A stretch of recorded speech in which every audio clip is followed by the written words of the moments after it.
Welcome, everyone. Welcome to our workshop on how to be irreplaceable in uncertain times. I am Shivani Berry. I am the CEO and founder of Arise Leadership, where we offer online leadership programs to help women move into management and have a seat at the table.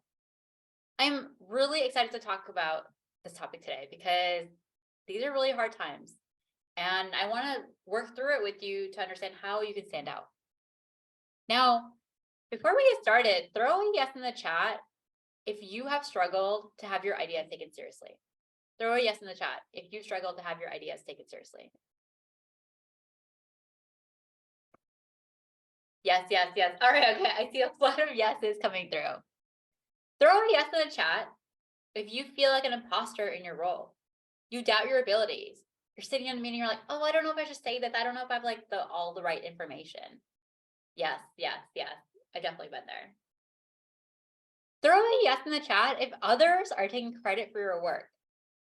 You make a comment in a meeting, no one says anything. And then another coworker, let's say Mark, says the same exact thing. Everyone's like, oh, great comment, Mark. And you're like, I just said that. Yes, okay. See, a huge flood of yeses. Yes, that happened to me yesterday. Sorry to hear that, Mel. Yes. And finally, put a yes in the chat if you're not sure how to stand out. You're not sure how to make sure the executives recognize the impact that you're driving. Yes. All right, see, exclamation marks, capital letters, a lot of energy coming through. That's why we're here today. And, I have firsthand gone through this experience. When I was graduating from college, I was working at Lehman Brothers in their investment banking division. And this was just at the brink of the financial crisis in 2009. And so I did not get a full-time offer. And I remember walking out of there, and I remember for the next few months feeling so stressed, panicked about needing to make money, needing to have a role, wondering like what's gonna happen in my career. And I realized, as I look back on it, that, I did end up landing a job, a great job at Credit Suisse in investment banking. And I worked my way up to top bucket. And for those of you who don't know, Lehman Brothers shut down like within a couple of weeks of me leaving the firm. So I walked out with no offer. The company shut down, and it was pure panic. And so for me, I realized while there's a lot of things not in my control to set me up to make sure I have that job security, to make sure I can do well in my career, at the same time, there were a lot of things that were in my control that I need to be doing. And that's why I wanted to create this workshop, because there are certain things that you can do to make yourself stand out. And I want us to have a really open and engaging conversation here today. So if anything resonates with you, drop it in the chat. Reminder to change your settings to everyone instead of hosts and panelists. And if you have any questions along the way, drop it, click it on the Q&A icon that's in the bottom right of your Zoom screen.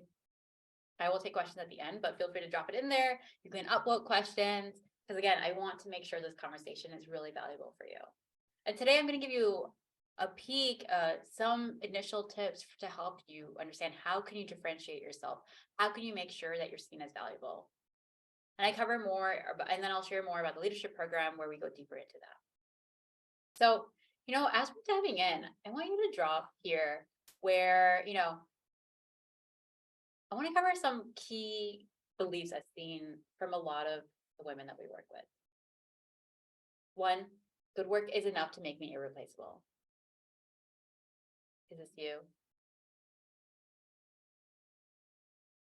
I can't get promoted now because my company has budget cuts. They've frozen hiring. I shouldn't be making that ask. They're not going to do it.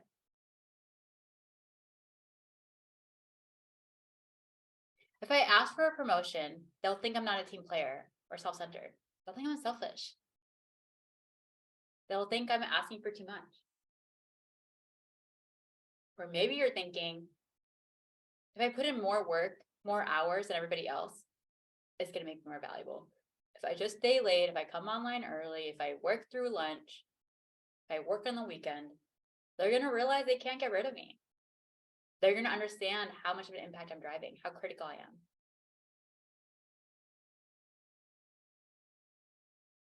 Or maybe for you, you're thinking loyalty to my team will be rewarded. if I stick around, if I work really hard, my team will take care of me. They've got my back. I will be safe. I will stand out.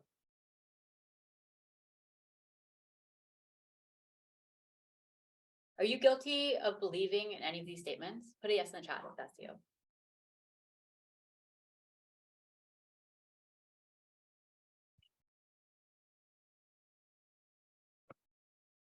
Yes, yes, yes, yes, yes. Okay, so before we talk about, how can you navigate this? Like, what are the exact steps that you should be doing? I want to first remind you that there is no secret formula on how you can go do this. And that's good news. I know it might feel really daunting right now, but there is no secret formula. Anyone can do it. It's even introvert friendly. It doesn't have to feel political. It doesn't have to feel icky. It feels actually really organic. You don't just shout it from the rooftops what you've done. There's actually a really organic, authentic way to be able to showcase your impact and to be able to see as someone who's really valuable on the team. And here's the good news. You're not showing off for bragging here.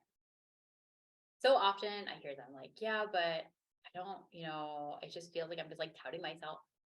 And there's actually a way to do it really tactfully where you can still make sure people understand all the impact, all the progress you're driving while being able to do it in a way that really resonates well with people. Because here's why it's really important. You have to own your own career development. Even the best manager will not take as good of care of your career as you will. They're busy. They are thinking about their own career. They're thinking about everything else. You have to own your own career development. That means that you have to think about, okay, where do I want to go in my career? Where do I want to be in 6 months? I need to excel in this role. What do I need to go do? Where do I want to be in 1 year, 2 years? And then what are the skills I need to develop? What are the experiences I need to go get? Then how am I going to go get that?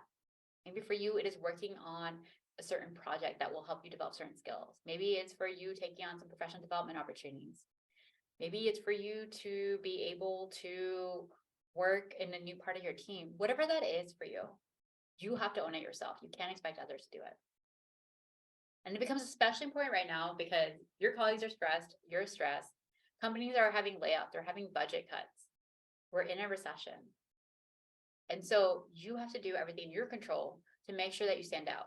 It's not always going to work. There are no silver bullets, but knowing that you've done everything in your control is the best you can do. And it works. That's what happened to me when I didn't get that offer from Lehman Brothers. I made sure I learned how to do everything that we're going to talk about today. And that helped me land top ranking at Credit Suisse within a year. And for others, it's been even shorter than that. And I'll share stories about that. And really, you got to think about it like, how do I make myself irreplaceable? And that's what we're going to talk about here. But the thing is, there are no cheap shortcuts. You have to put in the work, put in the investment to get it. And that's going to help you have lasting results for not only right now in your career, but careers exponentially build. And so you get that growth, you're going to get that job security, you're going to be able to stand out, get promoted faster. And we dive all into like exactly how to do that step by step in the Rise Leadership Accelerator, a leadership program for women, where you get the community and the step-by-step playbooks. But for now, I'll share more about that later. For now, I want to walk you through the Irreplaceable playbook and give you peek into that and what that looks like. And so here, the Irreplaceable playbook has 3 components to it. 1 is mindset. So thinking about, what's going on? How are you thinking about yourself? 2, how do you advocate for yourself? I know many of us struggled with that. And 3, how do you influence? How do you get buy-in on your ideas? And that can be applied personally on your own personal growth in your career or on projects that you're working on. So, before I dive in, let me share a story about how this has materialized in real life for people. So this is Jazz. She is a customer experience manager at Bear. She just graduated from Arise last month. And so she started, and what she found, it's a 6-week program. By week 5, she was able to flip a relationship of a key stakeholder who had direct impact on what projects she worked on and reviewed her performance, she was able to flip. They were having a lot of friction in the relationship. It was really tense, not collaborative, and she was able to use the program tools to flip that relationship. So there was a lot of trust. He recognized her strengths. He was able to put her up for new positions, so much so that she got promoted by the end of the 6-week program to take on 2 new key critical business areas. And she credits the Arise with doing that. And the reason why I share that example with you is because her company had just gone through a reorg. They had just gone through budget cuts, and she was able to use the program tools to help her. And part of what she's covering today, and then we go much deeper than that, is what she used. But you start getting an idea of like, what are the things I should be thinking about to help like get that growth that Jazz did. She got promoted in the midst of budget cuts. She got promoted in the midst of a reorg and company hiring, they're freezing, like having a hiring freeze. And it is possible because there's still work that needs to get done. And companies are looking for rock stars. Actually, more than ever, they're looking for rock stars who can be productive, efficiently drive results, and help make sure they are hitting their goals. And so you are able to do that. There's just got to be a certain way that you go do that. Let's start diving into some of it. First, it's mindset. So for many of us, we might feel like an imposter, and for imposters around, really can be defined as when we think we got to where we are based on luck, but everyone else got to where they are based on merit. So maybe for you, it's boiling up as, I'm not good enough. I got lucky. I'm not qualified. I'll get caught. They realize I shouldn't be here. For me, that really bubbled up when I got promoted into people manager for the first time. I was so nervous for that role. I had so much self-doubt floating around my head that I didn't even ask for a salary raise when I got promoted to people manager, because I was afraid that if they had to pay me more money, they would reconsider and take away that promotion, maybe even demote me. That held me back in my career. And that's why the mindset is a big piece that's important to talk about. You might be thinking right now that of a million reasons why you're not deserving. You're not deserving to go speak up in the next leadership meeting. You're holding back from sharing your ideas in a team meeting. You're not asking for that promotion. You're not asking for that increased responsibility. You're not asking to lead that project. You avoid speaking up in a stand-up because you're not sure, like, oh, I don't know if I have like the right information, or we're really short on time. I don't know if I should take up other people's time right now. Maybe we should just skip it. Put in the chat, what are the reasons why you think you're not getting promoted? Because all of this, if you're not able to showcase, if you don't have the mindset, then you're not going to get that promotion. So put in the chat, what reason do you tell yourself about why you're not getting promoted?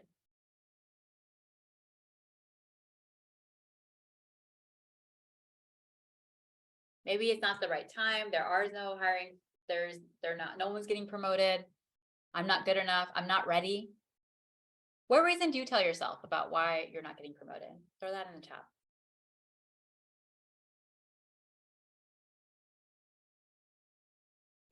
Yep. Not good enough, not ready. I can't do it. I'm not ready. Yeah. And here's the thing. Think about, if you don't think you're ready, then how can your manager think that you're ready? How can you expect someone else?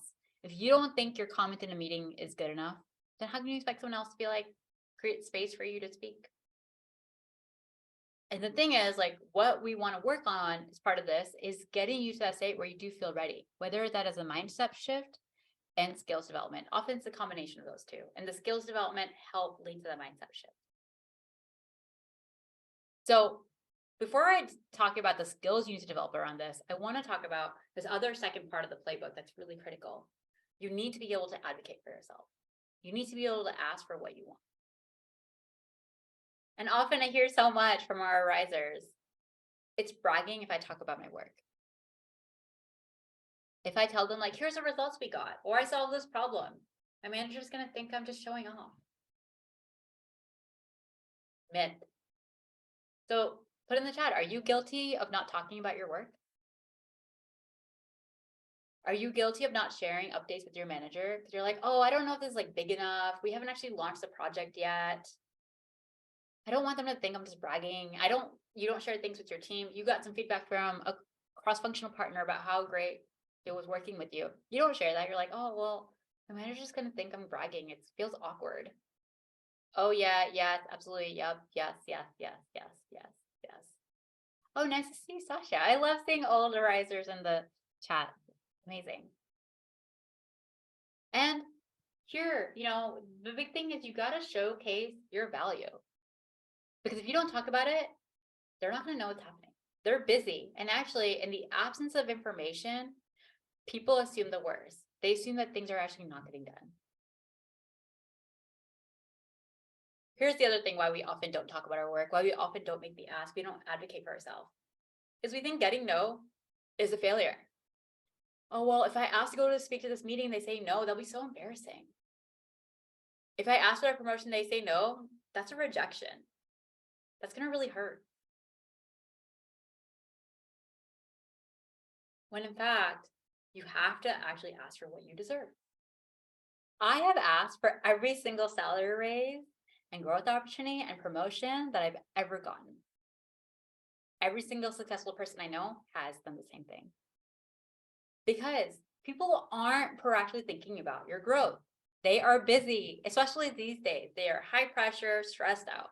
So you have to ask for what you need in order to get ahead and secure the seat at the table that you so deserve. So I told you about when I got promoted to people manager. I did not ask for a salary raise because I was afraid that they would realize that because I had no experience, they would reconsider the promotion. Now, I realized a couple months later that actually I was qualified for this role. I realized that I was comparing myself to my manager when I got promoted. My manager has 20 years of people management experience.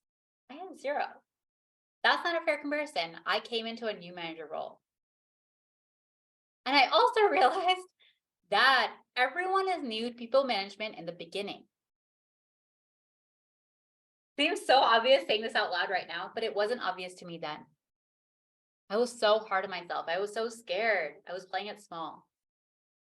Once I realized, like, wait, I'm actually performing at the level that I should be right now, given my experience. And then I'm actually pretty good as a new manager. I went and asked for that raise. Actually, the other pushing thing was I found out that my former colleague and I were getting paid the same amount, even though now I was a manager and I had much more responsibilities. That hurt when I found out. And it's like, I need to go make this ask. And I used all the tools that we're going to talk about today. And I got a yes on that. But if I hadn't asked, I wouldn't have gotten it. That's why it's so important to be able to advocate for yourself, but do it in a way that really resonates with your manager, with HR, with your leadership. So they're not feeling like, oh, she's always asking for something or she's just being selfish. No, there's a tactful way that you can ask it where it's a win-win for you and the company. You have to do it as a way of like making a compelling business case. Same way as your company decides which software to buy, which new region to expand into, which products to build. They're all business decisions. Same way as when you ask whether to speak in a leadership meeting, whether to get promoted, whether to ask for a professional development opportunity. Business decision. And you got to frame it in a way that shows them what are the benefits? Why should they say yes?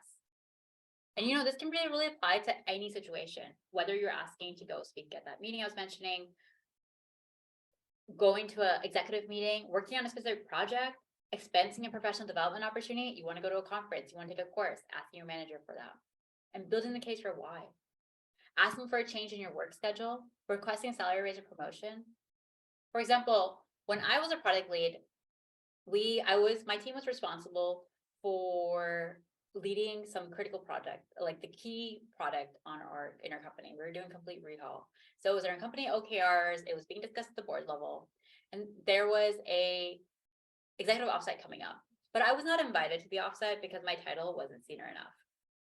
But I went to my manager, who was our CPO, Chief Product Officer, and made the case for why I should go attend this meeting. I was like, I am leading this key initiative. I know you all are going to be talking about it there. I can provide firsthand information, and it will be helpful for me to hear the conversation. What are the concerns? Because then I can use that to bring it back to my team and make sure that we are delivering our product that meets in line with our executives' expectations. So I built a business case around that. He's like, okay, yeah, that makes sense. Let me talk to our CEO and come back to you. They came back, they're like, yes, please come present. I presented, it went well. Then 2 months later, they came back to me and asked me to present to our board of directors.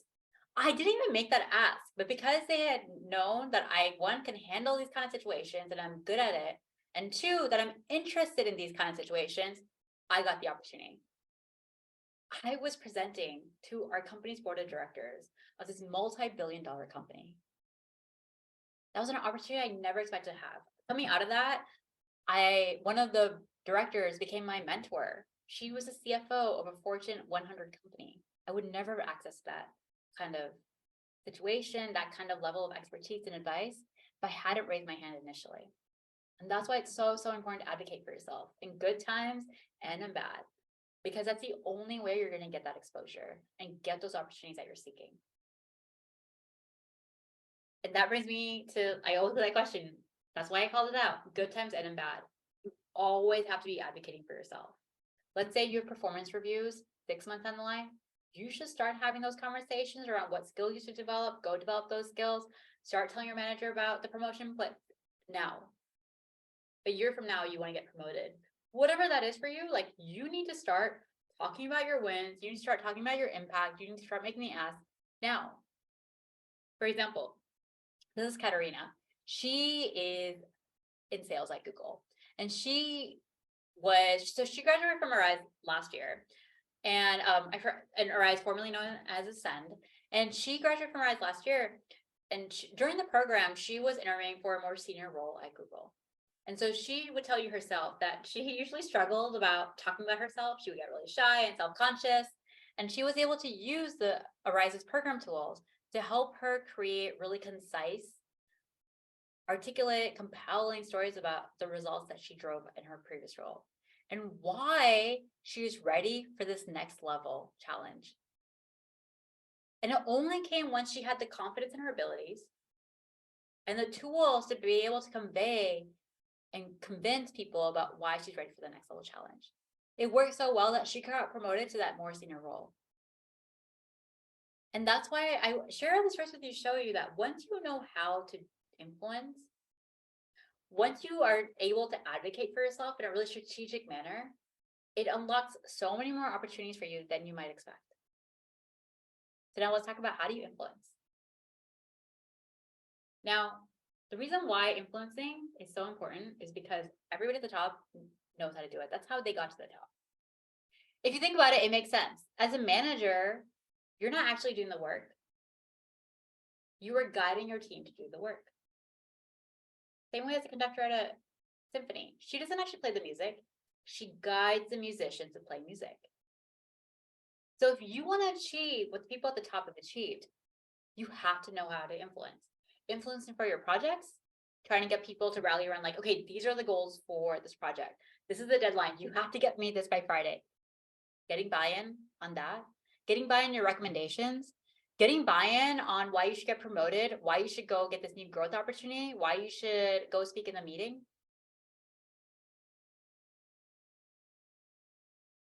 You have to develop these skills. It's not an option. And it doesn't come to us naturally. I wish we learned this. I learned this all the hard way. You know, I even went to Harvard Business School to get my MBA, where you learn how to be a good leader, or that's what I thought. But instead, I learned how to influence all in the job. I learned how to advocate all in the job. So put in the chat, are you worried that you don't have the it factor that leaders at the top have? Are you worried that you don't have what it takes? Put a yes in the chat if that's you. If you're stressed, if you're worried, you're like, you see these leaders, you're like, oh, that's not me. I can't be that. Yes, yes, yes, yes, yes, yes, yes. Thank you so much for sharing that. I know that's not easy to admit. So I appreciate that. I'm seeing like a flood of yeses. Okay, well, here's what you have to do in order to get that it factor. Because actually you can develop it. Remember I said, there is no secret formula. Everybody can develop it and it's introvert friendly. You just have to follow the Ascend framework to get buy-in. Building allies, storytelling, co-creating, so getting people bought into your ideas.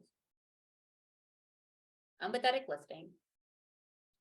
This is the one that I would always roll my eyes when I first found this. I was like, yeah, listening. But I actually realized that when I am nervous or when I'm trying to get by for someone that I find annoying, to be honest, I tend to be so focused on what I'm saying and I don't really pay attention or absorb what they're saying.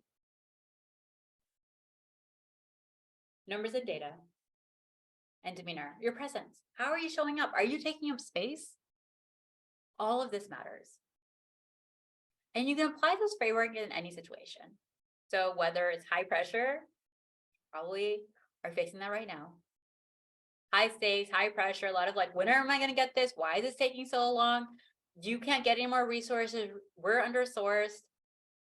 Can you do this faster? Why isn't this done yet? We have to hit our goals. Working on stressed stakeholders, working with colleagues who are a bit snappier, less forgiving, automatically jumping to assumptions. Working with dominant personalities, people who don't respect your expertise. I know I definitely work with my share of dominant personalities, and it's a big topic for us. People who've made me feel stressed, anxious, tightness in my chest, made me feel small, made me question my competence, my abilities. It's especially important knowing how to influence in order to win over these stakeholders. And last minute meetings. Fire drill came up. Your manager pings you, hey, can we chat for 5 minutes? That's stressful. So when you know how to influence, when you know how to apply the Ascend Get Buy-in framework, you're able to get buy-in in any of these situations.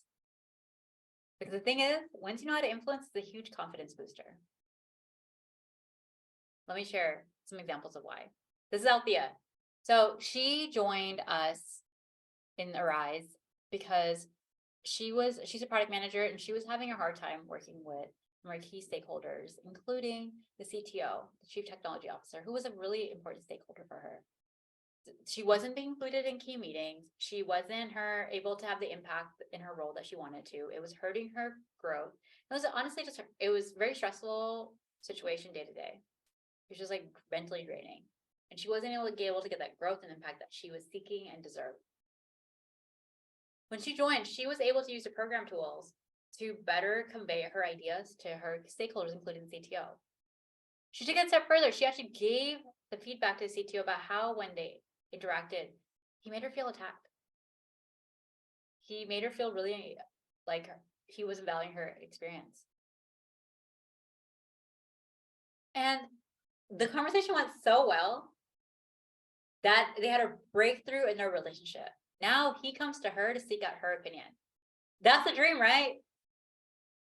But that is so scary. Can you imagine going to that conversation? Can you imagine going to a senior executive, a dominant personality, all in one, and telling him like, when we interact, here's what you're doing wrong. Here's how you make me feel uncomfortable.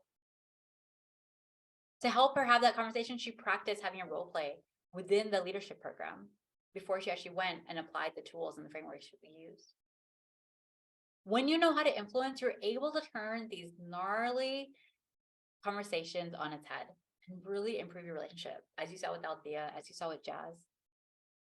Let me share another example. This is Satang. She graduated from Arise last year too. She would tell you herself that she hesitates to speak up in meetings. She shies away when she's in meetings with a lot of people, especially when she's in meetings with senior executives. But the thing is, when you're not speaking up in meetings with leadership, they're not seeing your full potential. You have to get on their radar in order to get that rocket growth. So she used the program tools. They were sitting in a budget meeting last year, and she works at a multi-billion-dollar public company. In that meeting was a CFO. They're talking about budget with a few other leaders. When it came up about her team's budget, she made the ask to ask for $1 million budget. Now, budget cuts had already started, so this was a big ask. But she used Arise's program tools to convey her message and her pitch in a way that actually resonated with the CFO, showed why this was deserving, why this was worth the investment. On the spot, he said yes to her. She got a yes to $1 million of budget. Everybody around her was blown away. They're all messaging her like, wow, that was awesome. You're so good. And she got the resources to be able to hit her goals. That is why it's so important to influence. Not only is it such a big confidence booster, it also helps make sure you are set up for success to hit your goals and outperform. And that's why I talk about last, this like building blocks. You got to shift your mindset, but a big way to shift your mindset is by knowing how to influence. You can't advocate unless you know how to influence, unless you know how to create the right narrative, how to create the right story, the pitch to get other people excited about what you're doing instead of asking them, making it feel like you're asking them for a favor or taking up their time. So today, what we've covered with you is mindset, thinking about, believing in yourself, tackling that imposter syndrome. Second thing you need is to know how to advocate for yourself, how to showcase your impact, how to showcase your work without feeling like you're bragging in a way that actually lands with people, how to ask for opportunities that actually get a yes, make sure you're getting the growth and the experience that you need, and how to influence the ascend, get buy-in framework, how to be able to do it in a way that's really strategic. And you can do it in any situation, whether it's getting buy-in on your own recommendation, whether it's driving alignment of people on what are your role expectations, driving alignment on what are the goals for the team, for the company, for yourself, pushing back on an idea. People are dumping more responsibility on you and you're able to say no tactfully without offending anyone. Asking for a growth opportunity, all of this happens when you know how to influence. And I shared so many stories with you, including Jazz, who got promoted last month after 6 weeks, only have 6 weeks of skills development. She now owns 2 critical business areas. And her story is common of others. So I want you to think about for a second. I want to make sure that happens for you too, if you're interested, but I think you are because you're here. Where do you want to be 6 months from now? Maybe you're like, I want to make sure I am still in my job. I want to make sure I get promoted. I want to get the salary raise. I want to work on this new part of the team. I want to start working on a new area of the project. I want to be seen as someone who is really valued in the team, who's seen as a critical team member. Whatever that is for you, where do you want to be 6 months from now? And then what's one strategy that you're going to commit to apply right away? What's one strategy that you're going to commit to apply right away? Maybe you're like, I'm going to tackle my imposter syndrome. Maybe you're going to tackle influence. I'm going to be better at having presence. I'm going to be better at thinking about who my audience is in order to get a yes on my ideas that I ask them. I'm actually going to go ask for the next growth opportunity. I'm going to advocate for myself. I'm going to share a win that I recently had with my manager. Whatever that is, throw that in the chat. What's one strategy that you're going to make a commitment to apply right away? Throw that in the chat. Maybe it's around presence. Maybe it's around advocating for yourself. Maybe it's mindset. Feeling confident in your abilities. Not getting held back by the feelings of self-doubt. Maybe it's knowing how to influence. Mindset for sure. Advocating for myself. Mindset is everything. Love that, Amy. Yeah. Influence, confidence, influence, advocating for myself. Ooh, I love it. I feel the chat's on fire right now. Thank you, everyone. How to influence. Yes. Thanks for sharing, Claudia. Yes. So, now you have a starting point. I've shared a bunch of tips for you today on how can you start doing this. What are the exact playbook that you need to follow step by step around it? Now, of course, it's hard for me to share everything in this 1 hour that we have together. And so if you want to go deeper on this, then I would love for you to come work with us in Rise Leadership, because we actually go deep on this with step-by-step playbooks, scripts, worksheets that people use even years after graduating. And you get this community, this high caliber, low ego community of high achieving women and accountability. So really this is for you if you want to confidently speak up in meetings, even when you don't have all the information or there are senior leaders present. You want your team to seek out your opinion. You want to be sitting in a team meeting and be like, hey, Sarah, what do you think? Hey, Monique, I know you've worked on this area before. What are the problems you've seen on this? Do you think we should explore this? You want your manager to come seek out your opinion. You want leadership to be excited when you start speaking. They're like, yeah, tell me more. You want to get a yes in your recommendation, even from the dominant personalities, even from those difficult stakeholders who tend to shut you down, who you tend to take a side seat in the meeting. This is for you if you're someone, when you go into a room, you want to get a yes after yes. Imagine driving down a road and you hit green light after green light after green light. It feels so good, right? Imagine feeling that at work. You go into a meeting and you're feeling good about sharing your idea. You're not holding back. You're not playing small. You're not wondering like, oh, I don't know if I have the right information. Oh, I don't know if I should like take up people's time. No, you're like, I know this is going to be useful for people. And here's why you should follow it for X, Y, and Z reasons. And you get that one after another, one after another. If you're someone who you want your executives to value as an irreplaceable team member, something valuable they want on their team. And if you're someone who wants to just be on the fast track to get promoted, just because there's budget cuts doesn't mean that you can't get promoted. It might take some more time, but in the meanwhile, are you building up the responsibility so when things open up, you're first in line? And people get promoted even now. I've shared so many examples of that today. And so in Arise, if this is resonating with you, then I'd love for you to come join us. It's a 6-week online leadership program for women. You'll dive in and develop lasting habits and skills to be able to learn how to get buy-in on your ideas, how to get people to say yes, even in difficult circumstances, even when there's less budget, how to push back tactfully when people are dumping more work on you, when people are asking you to do things that aren't in your scope, how to feel overcoming imposter syndrome and taking up space, feeling confident in your abilities, pushing back against dominant personalities, being able to give difficult feedback that actually lands. All the things that keep us up at night, but we never, ever talk about. That's what we cover in the program.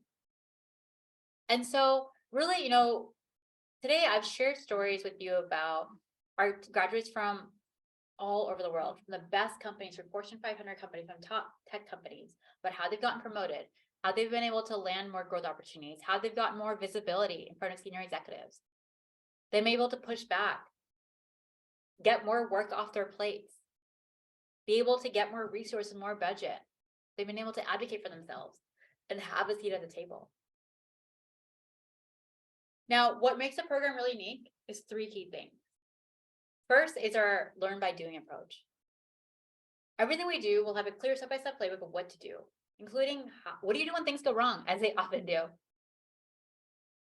The program is a mix of video lessons with really practical frameworks and proven by thousands of arisers, small group discussions, and exercises that you apply directly to your work. In fact, so many arisers describe it as an emergency toolkit. No matter what happens, I know there's an arise situation for this. I know there's an arise framework or tool that I can apply. The second is the community. This is my favorite part. You're going to be in a community of high caliber, low ego women.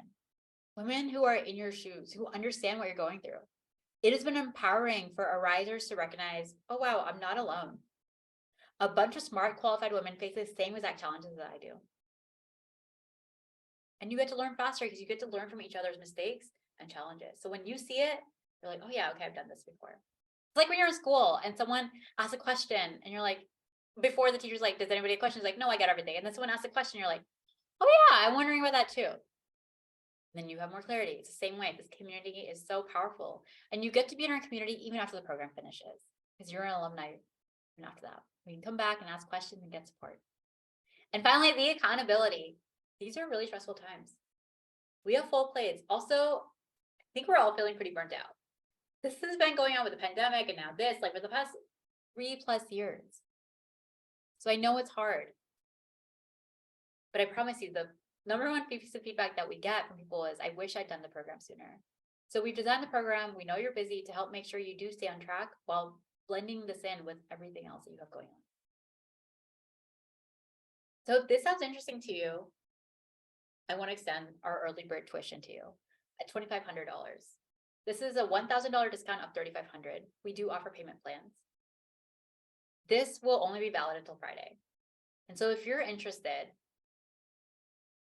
you should apply now. We're going to drop the application link in the chat. Thanks, Amy, for doing that. And really, I want to share some additional data that we got back from some of our graduates is they have seen a 7x return on investment. So, for example, one of our graduates got a $23,000 pay bump after she graduated from Rise. She got double equity options and she got a bigger title. She got promoted to director, which means that within 6 months, she actually got $20,000 back more than she had put in. And she got that higher responsibility and that bump that she was looking for. And so it's a really high return on investment. So if you're someone who wants to be at the table, have a seat at the table, then I recommend apply today. You are able to, our cohort starts on June 1st. We only have a handful of spots left. So if you are interested, just apply today. It takes 3 minutes. You can even do it right now, or you can do it later. Mention that you joined this workshop, so we'll make sure to fast track your application to make sure you get one of those last spots. You're gonna be a community of women from Google, Amazon, HubSpot, Salesforce, HelloFresh, and so many other top companies from around the world. If you're interested, just apply today. Again, the last day to apply is Friday. I really, just really love this group, and everyone's so pumped to get started. And it's really for you if you want to be part of the decision-making process at work instead of being told about it. And if you're ready, like, I really need to make sure that I'm irreplaceable and my team sees me as super valuable. Now with that, let's dive into questions that you have. So as you have questions, feel free to drop it in the Q&A icon that's in the bottom right of your screen. And so I already see a bunch of questions coming in. So what do you do when your coworker takes credit for your ideas? See one question, what do you do when your coworker takes credit for your ideas and you're the only woman in the room? That has happened to me. I'm sure it's happened to many people. So I'm sorry that you're going through that right now. So really, when your coworker takes credit for ideas, let's play the scenario. You're in a meeting, you make a comment, no one acknowledges it. And then your coworker, Mark, makes this very similar comment. Everyone's like, oh, great idea, Mark. Like, I just said that in your mind, you're saying that. So there's a couple things. One is after they say that, be like, thanks for that. As I was just mentioning, the same thing, and you can add on an additional point to that. So build off that. Two, I would give feedback. So afterwards, pull aside a trusted colleague and be like, I'm wondering, I actually made a very similar comment to Mark. I said this, and then no one acknowledged it. And then Mark said the same. Then Mark said something similar, and everyone jumped on board. So I'm trying to figure out where is the disconnect. I've noticed this happening a couple of times. The more you can point to specific examples, the better. So document when things happen, because otherwise, people will be like, "Oh no, you're like, it just happened. It was a one-off thing." But if you're like, "No, this happened in this meeting, and this meeting, and this meeting, and here's what happened," then you come across as much more compelling. And so in that, go to them and be like, and show genuine curiosity, because maybe it is that you didn't clearly articulate your idea as clear as you thought, or maybe there is bias happening. And so you want to unpack it in a way that creates, you can actually get the full information. So I would just go to them and be like, hey, do you have a second? I'd love to get your input on something. This situation just happened in the meeting. I'm curious, what do you, did you find my comment confusing? What do you think happened? Or did people just didn't really pay heed to it? What was happening? And if they're like, oh, I'm not really sure, be like, do you mind paying attention in the next meeting? I really, I really value your advice on this. I really want to be able to work through this. And so those are a couple strategies around it. It's really important to be able to navigate that. And, I would also, if you have seen this as a repeat pattern in your meetings, I would think about other ways you can make sure that you're getting credit for your ideas. So maybe, for example, if you're in a Zoom meeting or even on in person, maybe you're sharing your idea on a slide. So right now, we're talking without screen share, but then you screen share and you document a key takeaway of the slide and you can walk through it. So that way you're shifting people's attention and making it super obvious, here's what we're talking about right now. Or if you're in an in-person meeting, you can walk over to the whiteboard and start whiteboarding things out, or share things in advance. Things that help you kind of put your stamp on it. And then the other thing is, I was saying, start talking to your coworkers about it. Sometimes it's not intentional, and sometimes obviously you can still talk to them about it and it gets nowhere, but at least you're starting to open that conversation around it. I would also consider pulling aside that person who took credit for your work and just be like, hey, this happened. I'd love to understand from you what's going on. If they did it unintentionally, they will realize and oh, I'm so sorry. And if they did it intentionally, often they don't expect to get called out about it. So when you do call them out about it, they're gonna be less likely to do it. And then you can flag it up there, but then you can keep escalating it if it continues to be an issue. But those are some of the things that you can do to help, and when someone is trying to take credit for your idea. Thank you for asking that. So how did you show that you would be a good manager? How did you advocate for yourself is the next question that I'm seeing here. So, well, how did you show that you'd be a good manager is really by thinking about, and this applies for actually any role that you're trying to be in. It's even if it's not a manager role, is think about is the competency profile. What is required for you? What are the expectations for your next level? And how can you demonstrate that now? So for example, maybe part of it is you can start mentoring someone and showcasing how you're really good at developing people.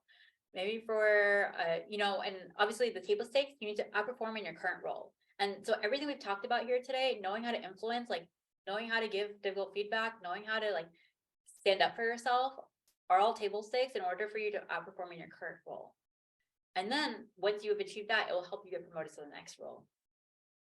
So 1, outperforming.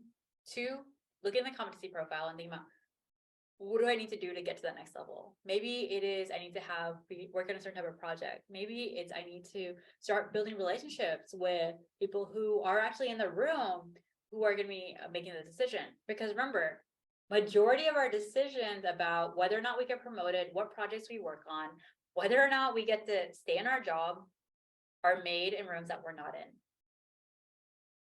So that's why you have to make allies. You have to have people advocate for yourself, for you. And that's why everything we talked about today, the mindset, the advocate for yourself, how to influence is really, really important. Because if you're not doing that, then you're not going to be brought up in critical conversations about performance, key projects, what are the key members of the team. Those are the conversations that behind closed doors. You got to make sure you're doing everything outside to make sure that your name is dropped for those conversations.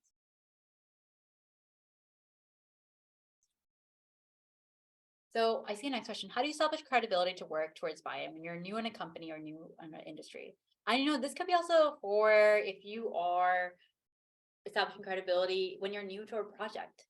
You just switched over to a new team, or you just started working on a new project coming midway, or even at the beginning, everyone's new. How do you establish credibility?